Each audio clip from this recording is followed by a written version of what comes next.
আপনাদের মনে আছে যে কিছুদিন আগে ডক্টর মোহাম্মদ ইউনূস বলেছিলেন যে তরুণরা রাজনৈতিক দল গঠন করেছে, তারা নির্বাচন করছে, তাদের মধ্যে কেউ কেউ এমপি হবেন, মন্ত্রীও হবেন।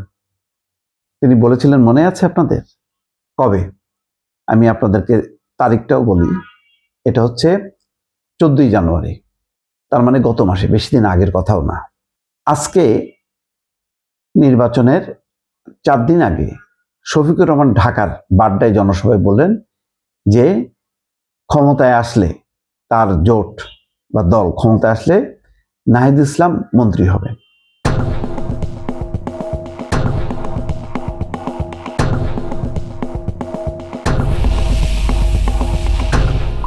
তাহলে ওই ডক্টর মোহাম্মদ ইউনূসের কথা আর শফিকুর রহমানের কথা দেখেন, এক হয়ে যায়।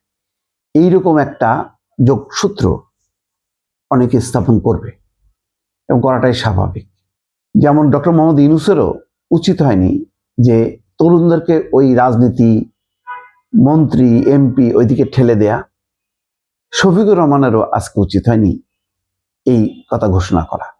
তাহলে মনে হবে ওই যে মেটিকুলাস ডিজাইন নাকি আরো কি কি টার্ম সব বলে, ওটা মিলে যাবে যে কি, তাহলে কি কলা কৌশল হবে, ডিজাইন হবে। কারণ সবার কিন্তু এখন ওই ইলেকশন ইঞ্জিনিয়ারিং এর দিকে মানে বক্তব্য, যে কোথাও মনে হয় তলে তলে কিছু হচ্ছে, গোপনে গোপনে কিছু হচ্ছে। এবং সেখানে যদি শফিকুর রহমানের এই বক্তব্যটা যখন প্রকাশ্যে আসলো, তার সাথে যখন নাকি ডক্টর মোহাম্মদ ইউনূসের কথাটা অনেকে মেলানোর চেষ্টা করবে, তখন মনে হবে যে নিশ্চয়ই ডাল মে কুছ কালা হায়। তাহলে তো সবকিছুই রেডি, মানুষকে সেভাবেই রেডি করা হচ্ছে। এছাড়াও এই বক্তব্যের মধ্য দিয়ে নির্বাচনটা প্রভাবিত হতে পারে।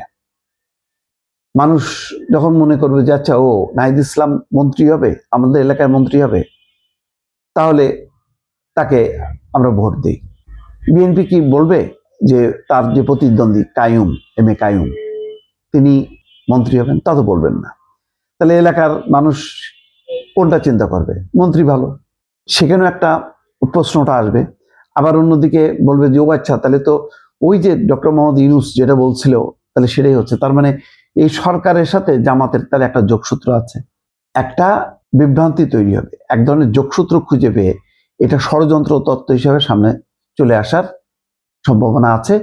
সম্ভাবনা বলবো না, এটা আমি বলবো যে আশঙ্কা আছে। এটা কেন বলা হলো? কেনই বা ডক্টর মোহাম্মদ ইউনূস বললেন যে তরুণদের কেউ কেউ মন্ত্রী হবেন? কেন বললেন? আর শফিকুর রহমানও বা কেন ঘোষণা দিলেন?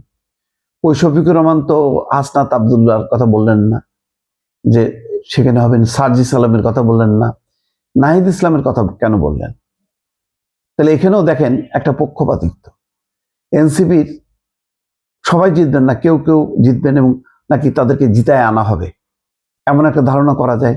অন্য জায়গায় যেহেতু বলেননি, এমনকি জামাত নিজেরও কোনো প্রার্থীকে বলেননি যে জিতলে তিনি মন্ত্রী হবেন। কেন এই কথাটা বলল? এটা নিয়ে কিন্তু একটা রাজনৈতিক অঙ্গনে একটা পানি ঘোলা হইতে পারে, এবং পানি ঘোলা হওয়ার মতন কিছু উপাদান শফিকুর রহমান যে দিলেন, ডক্টর মোহাম্মদ ইউনূস আগেই দিয়েছেন, তার সাথে এটা মিলেমিশে একটা মানুষের মধ্যে যে শঙ্কা ইলেকশন ইঞ্জিনিয়ারিং এর ব্যাপারে, সেটা কিন্তু প্রবল হবে। সেটা কি হওয়া উচিত হলো? সেটাই প্রশ্ন, দর্শক।